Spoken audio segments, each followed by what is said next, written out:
Watson? Yes? Watch.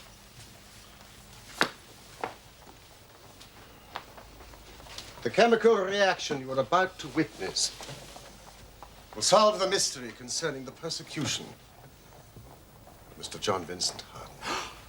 Excellent. The tobacco millionaire. Shall I take notes? No, I will dictate in the fullness of time.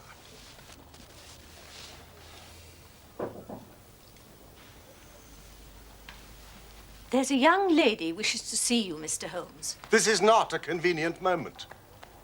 She's very well spoken, a genuine lady, No doubt. and persistent, too. Mrs. Hudson, I too am extremely persistent, especially when I'm working.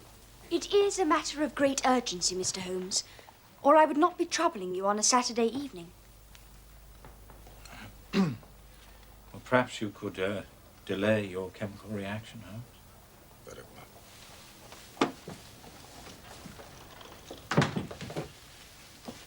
well. Do sit down. Miss, Violet Smith. Dr. Watson. Thank you, Mrs. Hudson. A genuine lady, I told you. Oh, please. Thank you. I'll be quite happy here. Very well. Miss Smith, you must tell us your matter of great urgency. It is obviously not your health. So ardent a bicyclist must be full of energy. Yes, I bicycle a good deal. Slight roughening on the side of the soles caused by the friction of the pedals. Excellent, Watson. The marks on your shoes. Yes. Even if I have to travel a long way, I take my bicycle on the train with me, as I did today. You will excuse me, but it is my business. Yes, I nearly fell into the error of supposing you earned a living by typewriting, but of course it is obviously music. You will observe, Watson, the spatulate finger ends, which is common to both professions. There is a spirituality about the face, however, which the typewriter does not generate. This lady is a musician. Yes, Mr. Holmes, I teach music. In the country, I presume, from your complexion. Near Farnham, on the borders of Surrey. But please, let me explain why I am here.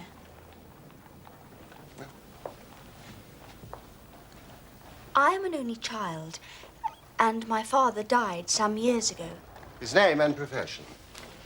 James Smith. He conducted the orchestra at the Old Imperial Theatre. Ah, the old Imperial, Holmes. Yes. Please continue. My mother and I were left without a relation in the world, except for one uncle, Ralph Smith, who went to Africa 15 years ago. And we have not had a word from him since, despite our Christmas cards and photographs. Mr. Holmes, I have to tell you that... I think you wish to tell me that you and your mother are very poor, notwithstanding your obvious grace, dignity, and talent. We were very poor. Ah. About 4 months ago, in February, we were told there was an advertisement in the Times inquiring for our whereabouts. You can imagine how excited we were, for we thought that someone had left us a fortune. I went at once to the lawyers whose name was given in the paper.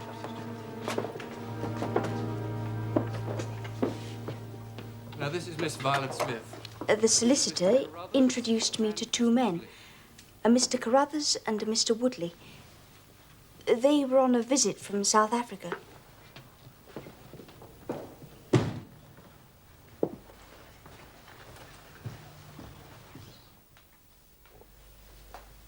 I wish I could tell you your uncle left you a vast fortune, but as I said... He died in extreme poverty. However, I myself am not without means. My mother and I never sought charity. No, nor do I offer it. Please. I have a question to ask of you. Your Uncle Ralph said you were very musical. Do you teach music? Yes. Miss Smith, I am now a widower with a 10-year-old daughter. Young Sarah. She needs a music teacher. So you see, I do not offer charity. A job. He wants to give you a job. Whereabouts in London do you live, Mr. Carruthers? I don't. I live about 6 miles from Farnham, in Surrey, at Chiltern Grange. I couldn't possibly leave my mother on her own. I will pay you £100 a year. 100 a year. Yes. Approximately double the market price, I think. Oh, at least. Which you obviously accepted. Or you wouldn't be here now. Yes, I accepted the offer. Oh, Mr. Carruthers agreed that I should go home every weekend to my mother in town. So this is one of your weekend visits to London? It is. Tell me about your life at Chiltern Grange. For a while, it was quite perfect. Every Monday morning, I would take the train to Farnham and then bicycle from the station to the house.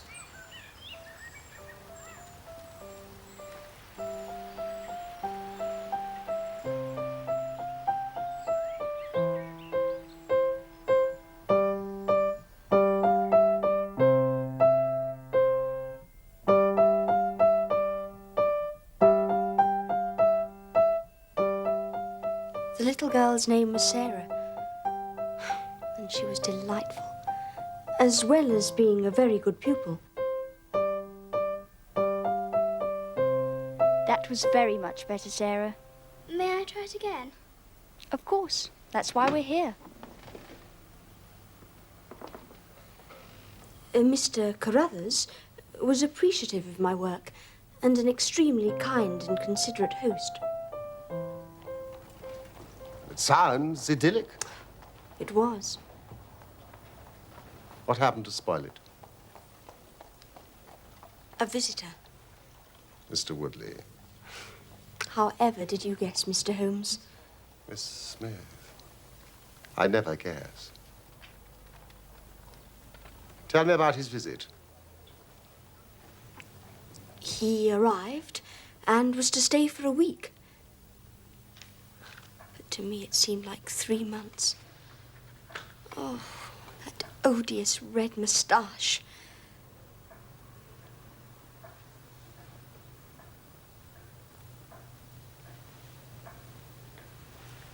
One evening, after dinner, Mr. Carruthers had to leave us for a minute to see somebody at the door.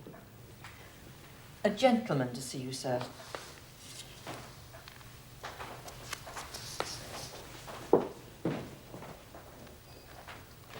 Will you excuse me?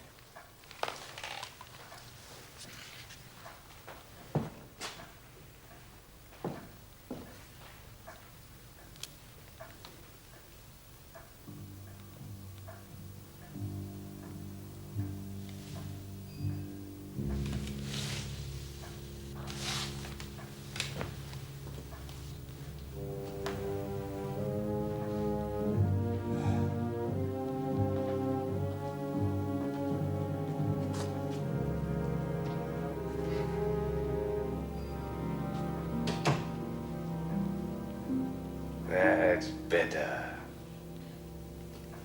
Better? In what way? Better to get the old folk out of the way. I don't regard Mr. Carruthers as old. Oh, yes, but he isn't young. Like us. I do wish you wouldn't blow smoke in my face, Mr. Woodley. Oh, I don't believe that for a moment. What don't you believe? When women say they wish you wouldn't do something, it generally means the exact opposite. I mean precisely what I say. Mr. Woodley, will you please leave me alone? No. To tell you the truth, I won't leave you alone. Not until I've said what's in my heart. Whatever do you mean? I'm not very well up in the social graces, but I'm prepared to learn. If you're prepared to teach me. Oh, this is absurd. It isn't absurd. I'm asking you to marry me. I mean it. It's from the heart. Money isn't a problem.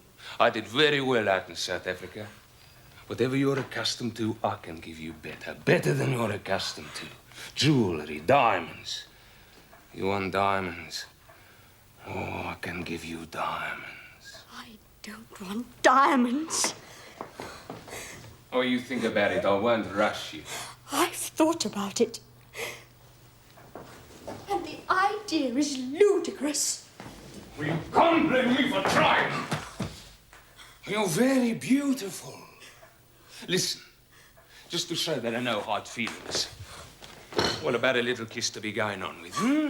Just a peck on the cheek. Mr. Woodley, will you please stop it? Oh, I told you before about women who say stop it. No! The more they struggle, the more fun it is. Mr. Carruthers, will you stop it?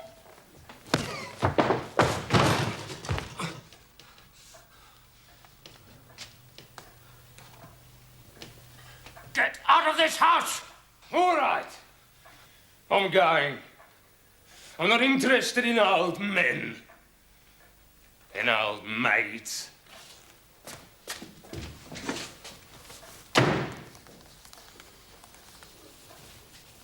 I can only offer you my most sincere apologies for what has happened.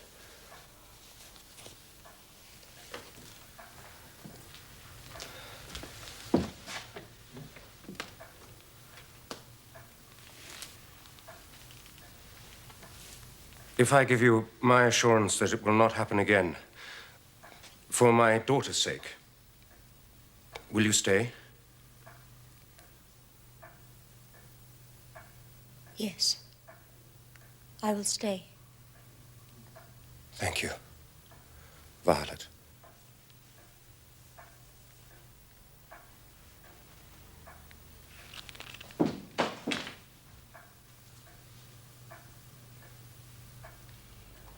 Mr. Woodley left the house, and I have not seen him since. The blackguard.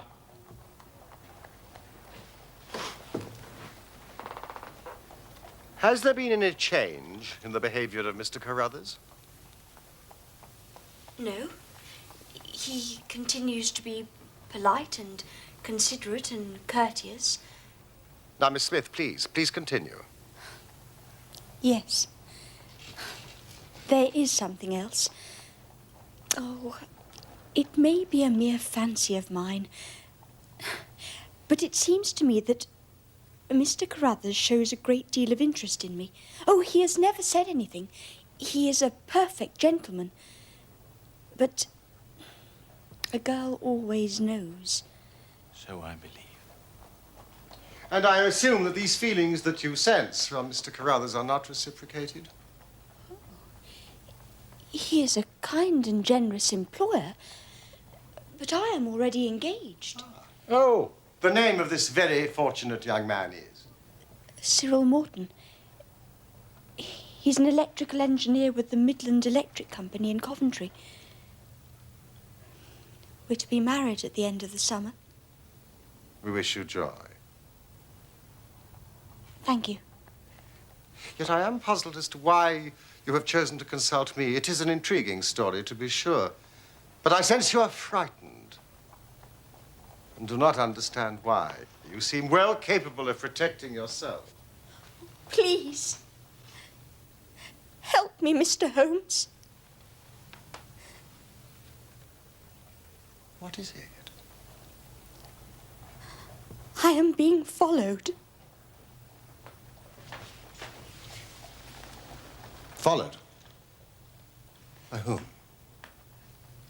A cyclist.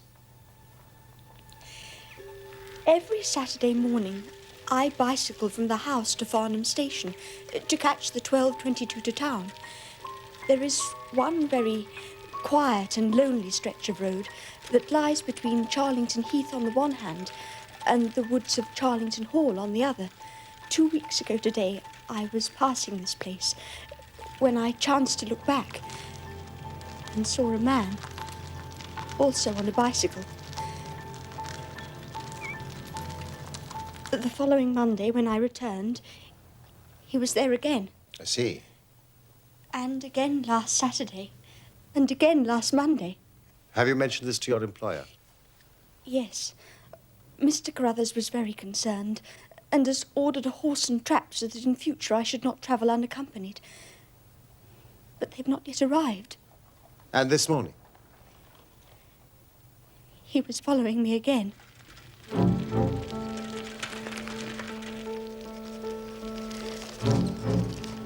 I slowed down, but he did the same. Then I stopped completely, but he did the same. So, I laid a trap for him.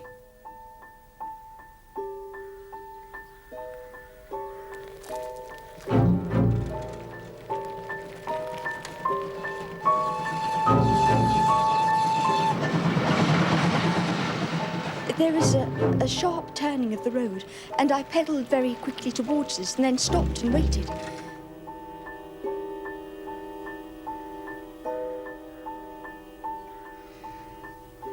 But he seemed to disappear into thin air. Can you describe this man? I realize that you've only seen him from a distance. Yes. He wears a dark suit, dark spectacles, and he has a beard. Young? Old? He's about middle-aged. Now, let me see if I have the geography correct. Here is the road, with a sharp bend in it here. On this side, Charlington Heath, and on the other, the woods of Charlington Hall. How long did you wait for him here around the bend? Oh, no more than 2 minutes. So he could not have retreated back down the road. Are there any side roads? None along this stretch. Could he have taken a footpath across the heath? Oh, the heath is totally flat and bleak. I think I would have noticed him. So, by a process of exclusion, we arrive at the fact that he made his way towards Charlington Hall. Now, how does Mr. Carruthers make his living? Oh, he's a rich man. But no carriages or horses. Well, at least he's fairly well off. Or he goes into the city 2 or 3 times a week. And he sometimes refers to his gold chairs. Yes, I see. You must let me know immediately that there are any fresh developments. I am extremely busy just now, but I will find time to make inquiries into your case.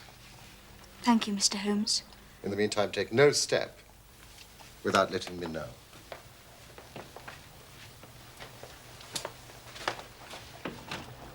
I'm sure we shall have nothing but good news for you. I do hope so, Dr. Watson.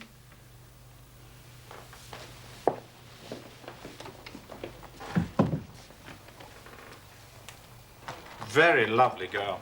Yeah. And it is part of the settled order of nature that such a girl should have followers, but for choice, not on bicycles in lonely country roads. You really think she may be in some danger, Holmes? Oh, yes. On the following Monday, Holmes found that he had business which detained him in London. So he dispatched me on the early train to Farnham that I might observe Miss Smith's passage past Charlington Hall. The setting was just as she had described, heavily wooded on the side bordering the hall and utterly exposed on the other. I selected the only available cover and waited.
Watson, you have wasted your time.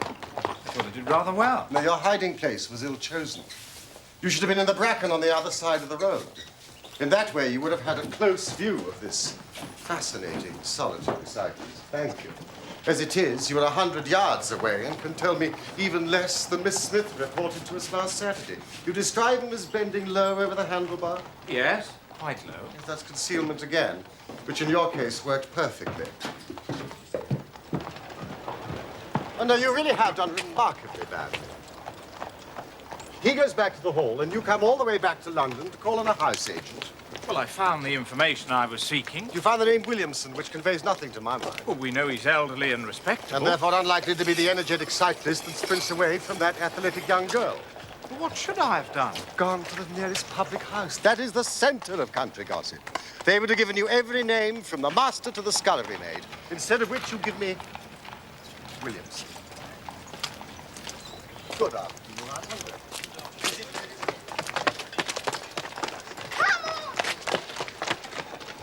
So, what have we gained by your expedition? The fact that the girl's story is true. I never doubted that. That there is a connection between the cyclist and the Hall. I never doubted that either. That the Hall is tenanted by a man called Williamson. Who is the better for that? I shall go back tomorrow and visit the public house. No, my dear sir, do not commit yourself to rashness because you are temporarily depressed. We can do nothing useful until Saturday. Did I really do remarkably badly? Yes.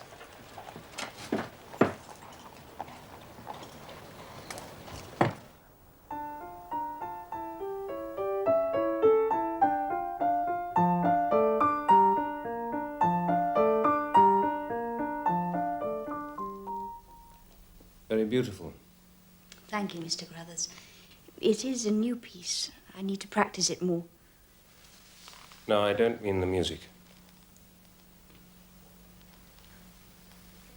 Violet, I have a question to ask you.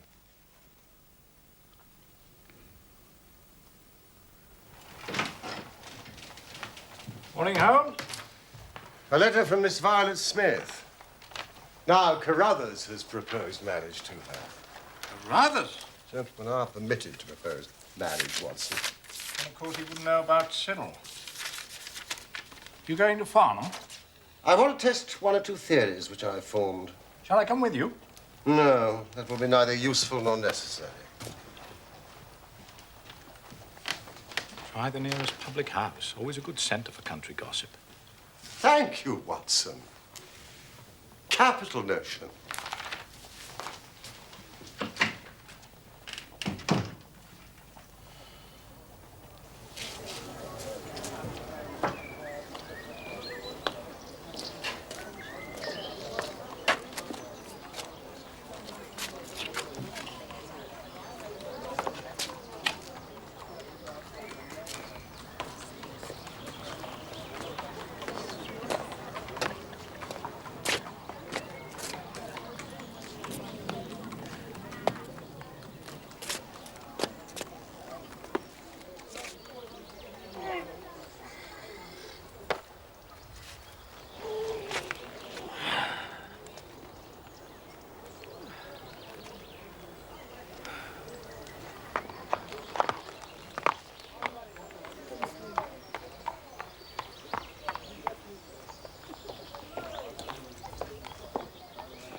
Good afternoon, landlord. May I have half a pint of your local ale, please? Certainly, sir.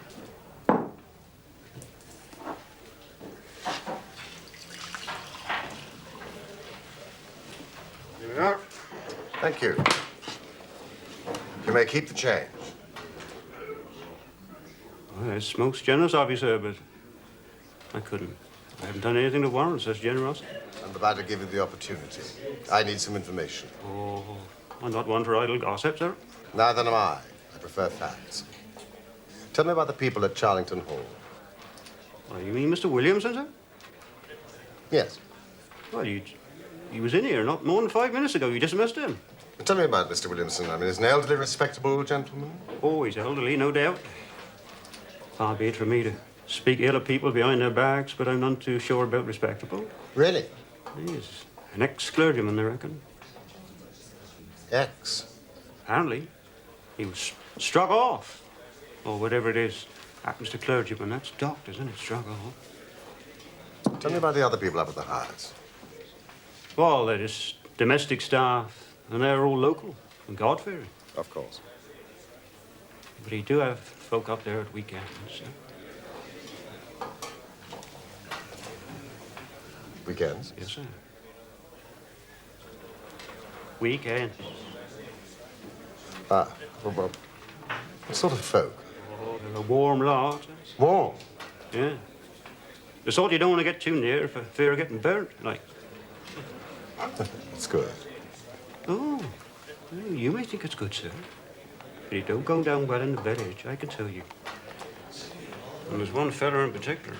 Particularly warm, is he, this? Yeah. He's very particular, is he? I'll wager he has a red moustache. Yeah. Do you know him? I've never met the gentleman. Well, now's your chance. Mr. Woodley. None of your damn business. Our landlord keeps a very respectable house, and your language is not welcome. Who do you think you are? What the hell do you want coming here asking all them questions? You're quite right, landlord. Clearly not a gentleman.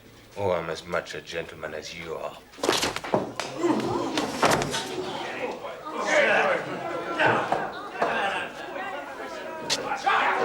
Everybody here will bear witness to the fact that I am acting in self-defense.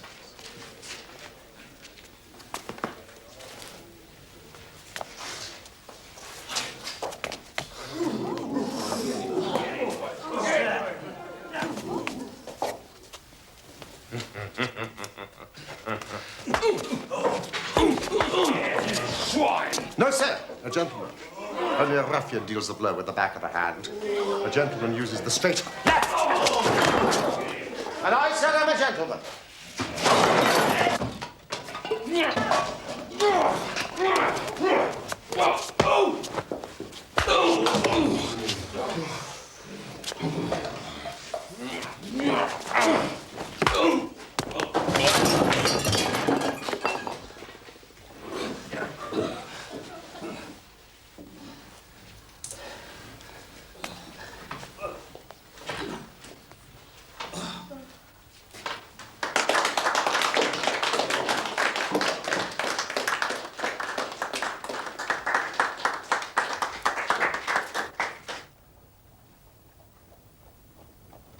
It was absolutely delicious, Watson. So I see. A straight left against a slogging ruffian. I merged, as you see. And the slogging ruffian? Mr. Woodley was taken home in a cart.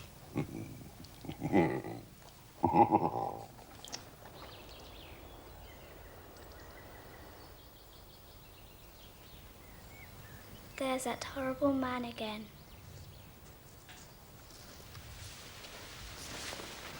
Which man?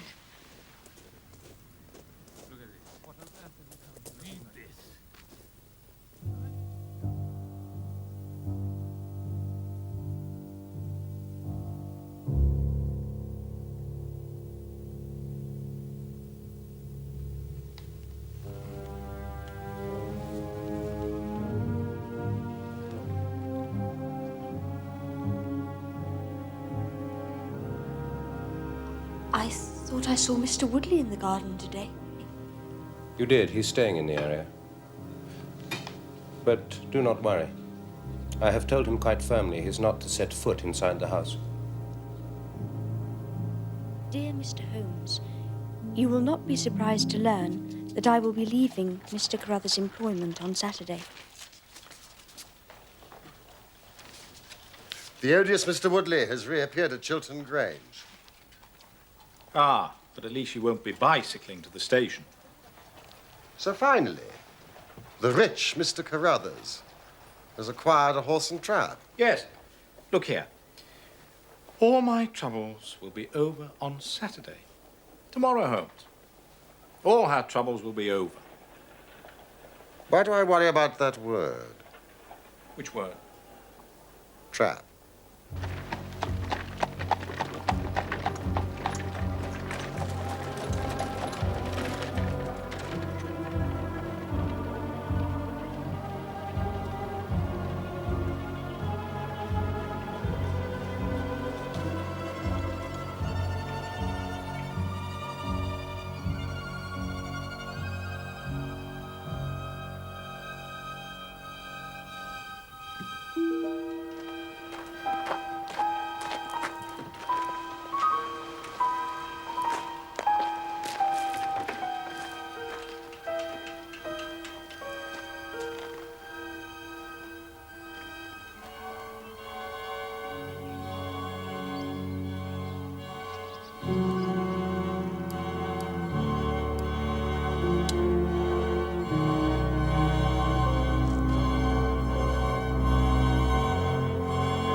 Oh, what a splendid morning, Holmes. It's acceptable weather for the time of year. Now, who would want to harm that dear girl on such a morning? I hope nobody. So why did you bring your revolver? I'm talking about my hope, not my expectation. Listen. What? I fancy that is our Miss Smith. She must be traveling by an earlier train. I've given a margin of half an hour, but she'll be past Charlington Hall before we can possibly meet her. So what can we do? We could run.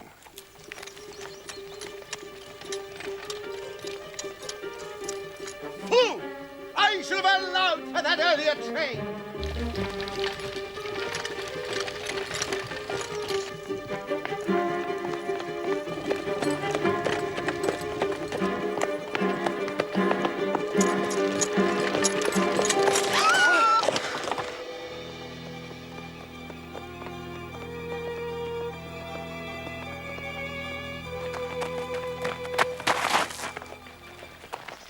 It's abduction.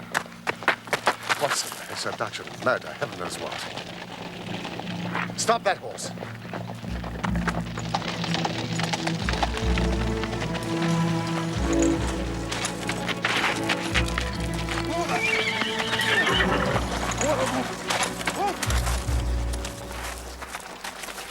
Good man. Come on, Watson. Let's see if I can repair the consequences of my own blunder.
Holmes.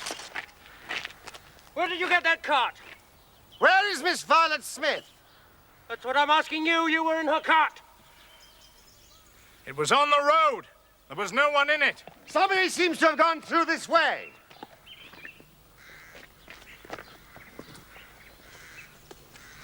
We must find them. Come, Watson.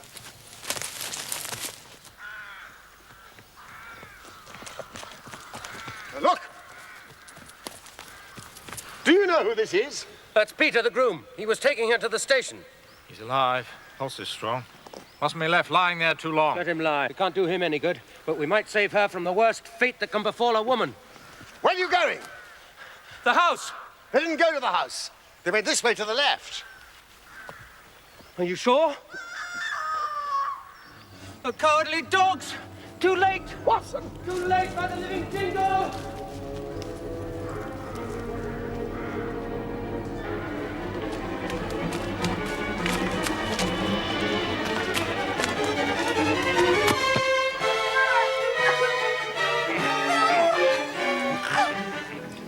For as much as John and Violet have consented together in holy wedlock, and have witnessed the same before God and this company,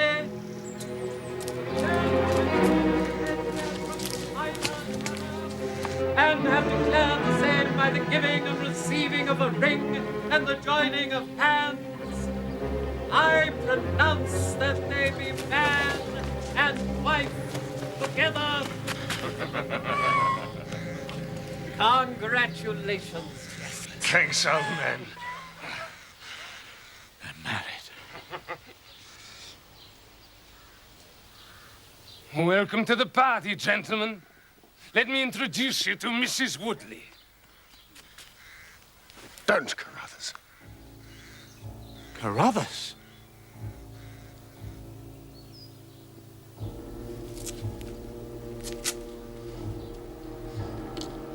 Yes. And I'll see this woman righted if I have to swing for it. You're too late. She's my wife. No.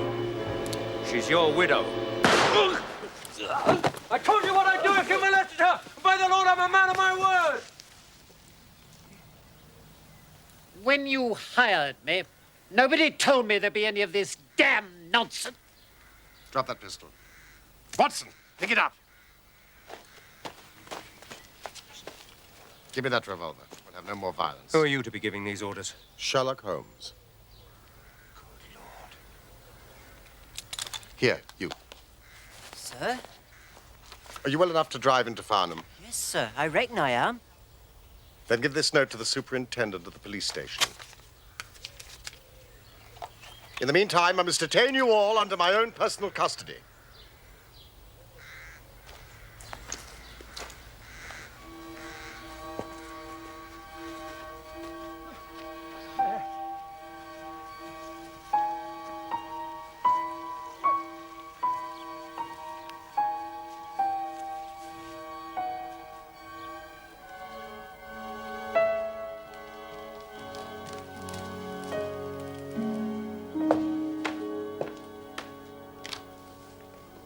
How are the patients, Doctor? Miss Smith's very well, considering the foul way she's been treated. And Woodley? Alas, I have no doubt he will live. What? I'll go upstairs and finish him off. Now, sit down in that chair, Carruthers. You're right. He isn't worth swinging for.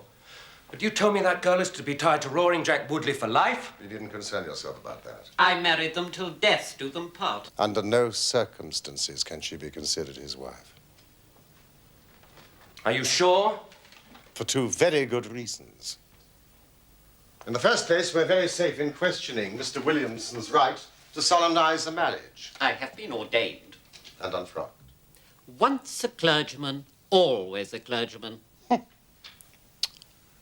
think not. How about the license?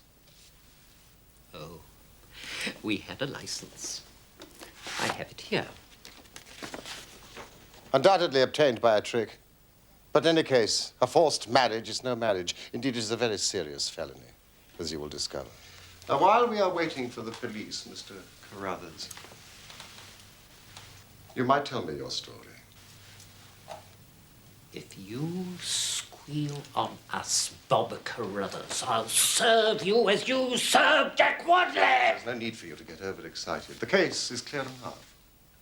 Well, if it's clear enough, why don't you tell us? Very well.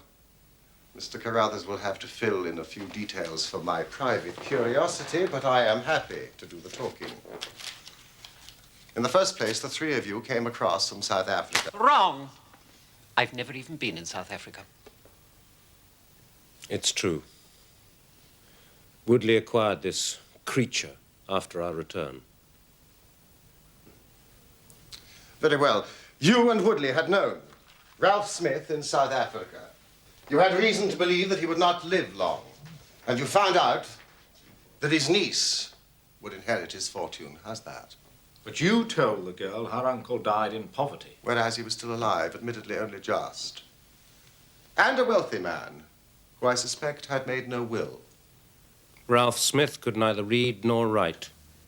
So, you and Woodley came over here and hunted up the girl, knowing she was the next of kin, and that you would share the plunder. I was due a share for services rendered. And Carruthers, you made the mistake of falling in love with her. The first time that ever I knew what love was, Mr. Holmes. Why didn't you tell her of the danger she was in? Because she would have left me. And I couldn't bear to face that. Oh, what will happen to my daughter, Sarah? We'll see she's well taken care of.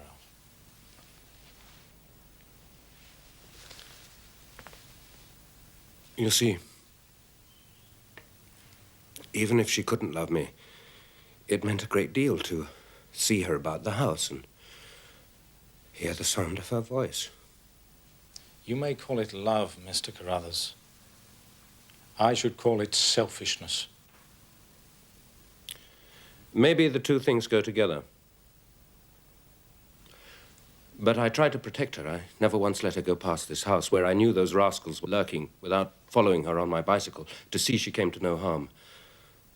I kept my distance and wore that beard so she should not recognize me. Then I presume the cable arrived. Cable? What cable?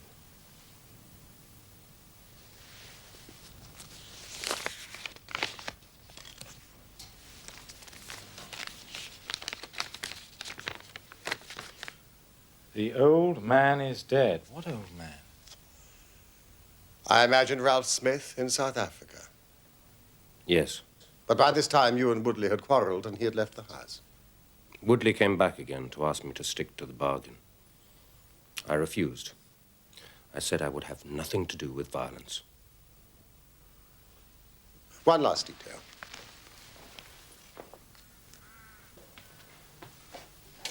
Why was Woodley chosen as the prospective husband? I'm ashamed to say it.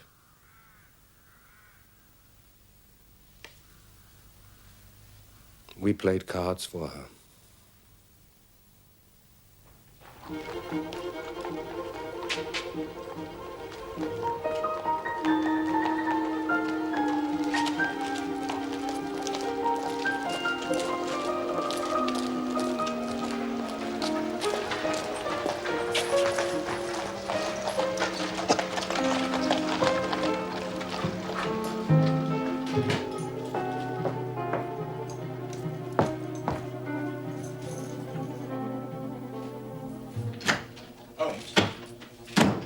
Results of the trial. Listen to this. The judge, in summing up, said, Holmes. Watson, may I be permitted an educated guess? Go on, then. I would expect Woodley to get 10 years, Williamson 7 years, and Carruthers, in view of the eloquent speech I made on his behalf at the trial, probably 6 months. That is exactly right. Well, I have certain advantages, Watson. Largely the fact that I sent out for the early edition. An undoubted advantage. Also, we have received a present, some wedding cake from Mr. and Mrs. Cyril Morton, together with a letter telling us that Mrs. Morton has inherited a large sum of money from her uncle, Ralph Smith, formerly of South Africa. The happy couple are thoroughly enjoying looking after young Sarah Carruthers, while the father is in custody. Her piano playing is improving, and she wants to take up bicycling. A splendid day all round, wouldn't you say? There is more splendor yet to come. More splendor? What do you mean? Watch carefully. Oh, I remember. The chemical reaction that will solve the mystery concerning the persecution of Mr. John Vincent Harden. Precisely. I've spent the entire week in the Imperial Science Museum, and I think this is the answer.